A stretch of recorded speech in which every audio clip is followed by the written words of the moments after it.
السلام عليكم وأهلا بكم في قناة رامان، أول قناة من نوعها تقدم المحتوى باللغتين العربية والكردية. وصلنا إلى الجانب الدسم الذي ينتظره الجميع، الجانب المالي والمهني. في هذا الفيديو سوف نذكر 3 قصص لثلاث شخصيات مختلفة في أزمنة مختلفة لنوضح أهمية هذا الجانب في الحياة. وفي الفيديوهين أو الثلاثة القادمين سوف نتحدث بالتفصيل عن كيفية إدارة المال والتدفق النقدي. الآن سوف نبدأ بقصة التي تم ذكرها في كتاب الأب الغني والأب الفقير. أنصحكم جدا بقراءته.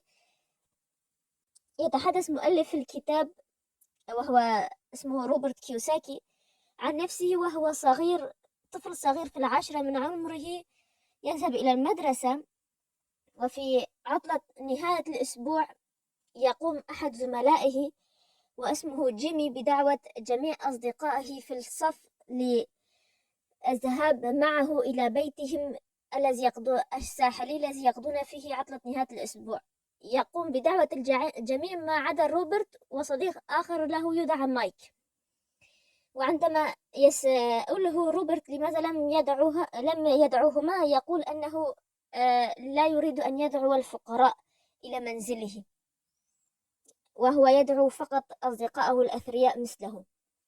تأتي أم الصبي لتأخذه في سيارة فارهة موديلها حديث، وعلى مرأى من روبرت ومايك اللذين فقط يبلعان لعابهما.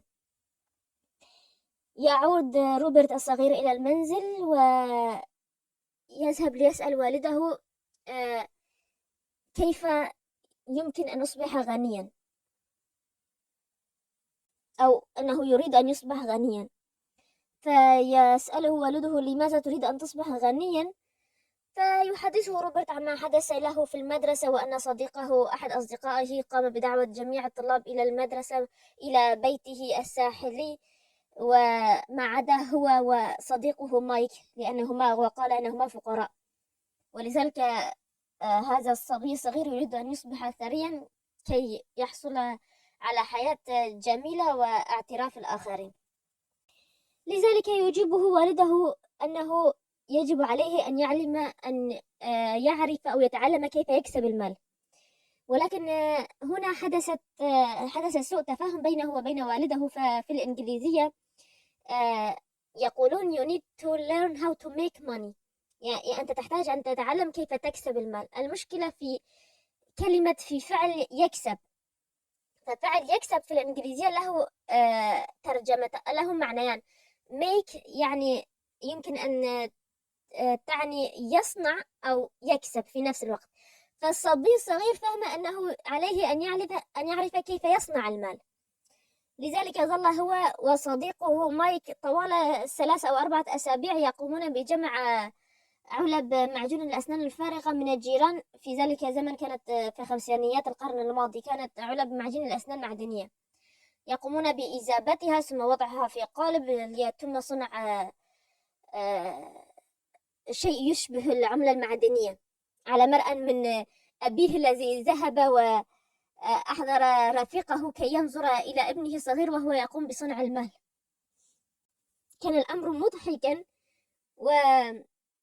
ومثيرا لخوف والده قليلا.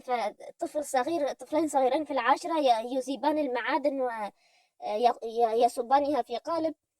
المهم في النهاية تدخل الأب وأوضح له أن ما يقوم به أمر غير قانوني، وهذا يسمى تزوير للنقود، وأنه إذا أراد أن يتعلم كيف يصبح ثريا فعليه أن يذهب ويسأل هذا السؤال إلى أب صديقه مايك.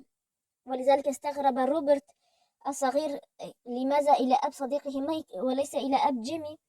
فقال له والده أن والد جيمي هو مثله تماما، هو مثل والد روبرت، هو موظف، والفرق فقط أن والد روبرت موظف حكومي أما والد جيمي فموظف في شركة خاصة. وهذه السيارة المرفهة التي رآها روبرت والمنزل الساحلي الذي ذهبوا ليقضوا فيه إجازة نهاية الأسبوع هي فقط أشياء أعطته له الشركة، وإذا تم رفضه أو استقال من الشركة سوف يأخذونه منه، أي أنه ليس ثريا في الحقيقة. والشخص الذي في طريقه إلى الثراء هو والد مايك الذي يعمل عملا خاصا، لديه مشروع خاص ولا يعمل ليس موظفا. لذلك آه، ذهب روبرت وأيضا مايك إلى والد مايك لكي يطلبا منه أن يعلمهما كيف يصبحان ثريين. ذهبا ووقفا بانتظار أن يحين دورهما لمقابلة والد مايك، لأنه كان يقابل موظفيه واحدا تلو الآخر. رجل كان قد ذهب قبل مجيئهما، ورجل آخر جالس، وامرأة تقابله الآن، وواحدة أخرى تنتظر. جلسا إلى أن انتهى من مقابلة جميع موظفيه، وهما ينتظران بفارغ الصبر أن يحين دورهما. ثم ذهبا إليه وطلبا منه أن يعلمهما، ولكن كانت لديه شرط، لأنه يريد أن يعلمهما بطريقة عملية وليس بالورقة والقلم كما يتم التدريس في المدارس. لذلك طلب منهما أو اشترط عليهما أن يعملا لديه في كل يوم سبت بعد الظهر 3 ساعات، وسوف يعطيهما على كل ساعة 10 سنتات. 10 سنتات كان في ذلك الزمن يمكن أن تشتري به قصة مصورة، هذه القصص المصورة التي يقرأها الأطفال والكبار أحيانا أيضا. المهم 30 سنت أي 3 قصص. والمشكلة أن روبرت كان ينهي 3 قصص قبل أن يمضي نصف الأسبوع. مع مرور نصف الأسبوع يكون قد أنهى قراءة 3 قصص، وعليه أن ينتظر 3 أيام أخرى حتى يذهب ويعمل لدى والد مايك ل3 ساعات، فيقبض المال ليذهب ليشتري بها قصص مصورة مرة أخرى. والأكثر إيلاما بالنسبة له من هذا هو أنه كان يفوت الذهاب لممارسة الكرة أو لمشاهدة التنس، ويذهب عوضا عن ذلك إلى العمل. سوف أكتفي بهذا القدر من هذه القصة، وأكمل القصة لكم في الأسبوع المقبل إذا أردتم. يمكنكم، وإذا لم تكونوا تريدون الانتظار إلى الأسبوع المقبل، يمكنكم قراءة الكتاب. القصة موجودة في بداية الكتاب، ليس في المنتصف أو في النهاية، لا، في بداية الكتاب. سوف أحدثكم الآن عن قصة أخرى لكي نعلم أن الفقر والغنى هما عقلية وليست حالة. قصة الصحابي عبد الرحمن بن عوف. كما تعلمون أن المسلمون هاجروا من مكة إلى المدينة وتركوا كل أموالهم وثرواتهم هناك، وذهبوا هكذا بثيابهم.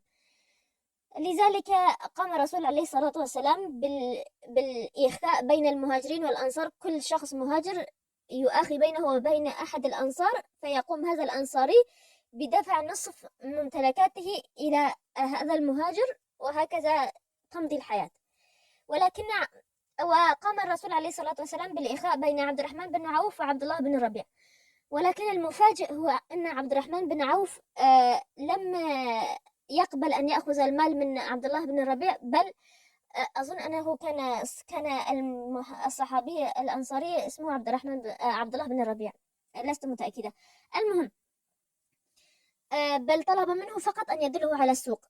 ماذا يعني هذا دليل على أن عبد الرحمن بن عوف لديه عقلية رجل غني. الأمر ليس متعلقا بالإيمان، كان هناك الكثير من الصحابة المؤمنين الفقراء، وكان هناك من على 10 المبشرين بالجنة منهم 7 أثرياء. الأمر ليس له علاقة بالإيمان بل بالعقلية، بالطريقة التي يفكر فيها الإنسان. بدأ من الصفر عبد الرحمن بن عوف بعد أن هاجر. بدأ من الصفر، فقد قال للرجل دلني على السوق، وبدأ من الصفر لدرجة أنه عندما توفي، لا بل حتى قبل وفاته، يذكر في كتب التراث أنه مرة جاءت إحدى قوافله، كانت جاءت له قافلة المدينة فيها 700 راحلة. 700 راحلة أي الإبل الجمل القوي الذي يتحمل السفر كانوا يسمونه راحلة. المهم كانت جاءت قافلة له 700 يعني 700 من الجمال القوية التي تستطيع السفر عليها الطعام، واهتزت المدينة آه، من آثار أقدام هذه الجمال. تصوروا شخص هاجر، بدأ من الصفر ودفع، كان يتصدق بماله كثيرا في أيام حتى قبل وفاة الرسول عليه الصلاة والسلام، بالمال وبالإبل في سبيل الله. وفي هذه المرة دفع كل هذه القافلة، تصدق بكل هذه القافلة في سبيل الله فقط لأن وصله أن عائشة رضي الله عنها قالت أنها سمعت الرسول عليه الصلاة والسلام يقول أن عبد الرحمن بن عوف يدخل الجنة مع فقراء المسلمين حبوا، وقال أريد أن أجعل هذه القافلة في سبيل الله، عسى أن أدخل الجنة ماشيا، أو يعني أن عسى أن يدخل الجنة وهو يمشي. هذه القصة مذكورة في كتاب البداية والنهاية لابن كثير لمن يريد أن يقرأه. الواقع الكتاب ليس لدي، بل نزلت تطبيقا، فقط اكتبوا في جوجل بلاي البداية والنهاية لابن كثير، سوف يظهر لكم تطبيق يمكنكم تنزيله. القصة موجودة في الجزء 8 الفصل 40، وفيات سنة 32 هجرية، وهو من بينهم. بدأ من الصفر واستطاع جمع كل هذه الأموال، وهو كان من أثرى أثرياء المدينة في زمانه، ومن 10 المبشرين بالجنة، وكان مقربا إلى الرسول عليه الصلاة والسلام. القصة الثالثة يحكى عن فتى كان مجتهدا في دراسته عند أحد الشيوخ. طبعا في القديم كانت كان طلاب العلم يذهبون إلى الشيوخ ويتتلمذون على أيديهم. فهذا الصبي كان مجتهدا، وكان شيخه يأمل به أن يصبح من العلماء الكبار عندما في المستقبل. في أحد هذا المريد أو التلميذ عن درس شيخه، فذهب الشيخ ليسأل عنه، وإذا بالتلميذ أو المريد لم يستطع الذهاب بسبب مشكلة حدثت معه في المنزل، لا أنه لم يعد يستطيع الدراسة، وعليه أن يعمل ليصرف على بيته. فدعا له شيخه وانصرف على أمل أن التلميذ سوف يذهب إلى بلد آخر ويبدأ بالعمل والتجارة، أي عمل يعمله. المهم تمضي الأيام، وفي أحد الأيام يرى الشيخ تلميذه وقد عاد للدرس لديه، فاستغرب وسأله لماذا هو هنا، من المفترض أن يكون قد سافر للعمل. فقال له أنه بعد أن ترك المدينة وهاجر، في طريقه وجد طائرا مصابا في الصحراء، فتعجب من كون هذا الطائر لا يزال على قيد الحياة ولم يمت وفي الصحراء. فقرر أن يجلس ويراقبه لبعض الوقت، وبينما هو يراقبه إذ بطائر آخر جاء يحضر الطعام للطائر المصاب. ففكر التلميذ وقال في نفسه: إذا كان الله يرسل الرزق لهذا الطائر المجروح في الصحراء، فبالتأكيد سوف يرسل لي رزقي وأنا في المدينة أدرس، وأنا طبعا طالب علم. فعدت وقررت أن أكمل دراستي عندها قال له الشيخ: يا بني، لماذا قررت أن تصبح الطائر المجروح ولا تريد أن تصبح الطائر الذي جاء له بالرزق؟ هذه القصص الثلاث توضح لنا توضح لنا أهمية السعي من أجل الحصول على حياة كريمة، والسعي من أجل الحصول على مال، طبعا بالحلال وليس بطرق المشبوهة. لأن الشخص المرتاح والذي لا يفكر بلقمة عيشه وكيف سوف يؤمن حياة أبسط متطلبات الحياة لأسرته، هو الذي لديه الوقت ليفكر في البناء والإصلاح وبناء المستشفيات والجامعات والمكتبات العامة ودور العبادة. أما الشخص الفقير الذي لا يستطيع جلب لقمة العيش لأطفاله، كيف سوف يبني؟ كيف سوف يصلح؟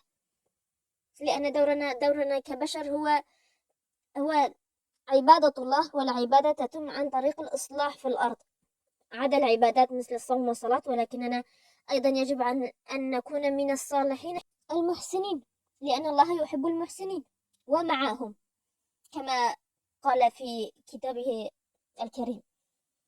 أنا لا أقول أصبحوا كونوا جشعين، ولكن افعلوا كل ما تستطيعون لتحظوا بحياة كريمة. هذا كل ما لدي اليوم. في الفيديو القادم سوف نتحدث عن طريقة فعالة في إدارة المال. انتظرونا في الأسبوع القادم. وإذا كان لديكم أي سؤال أو استفسار يمكنكم تركه في التعليقات. ولا تنسوا متابعة انستغرام رامان، لأننا نقوم بتلخيص الفيديوهات وكتابته بشكل مختصر هناك. وإلى أن ألقاكم في فيديو آخر، لا تنسوا ابغوا الخير للغير، لأن ما يصيبهم من خير لا ينقص من رزقكم شيئا. والسلام.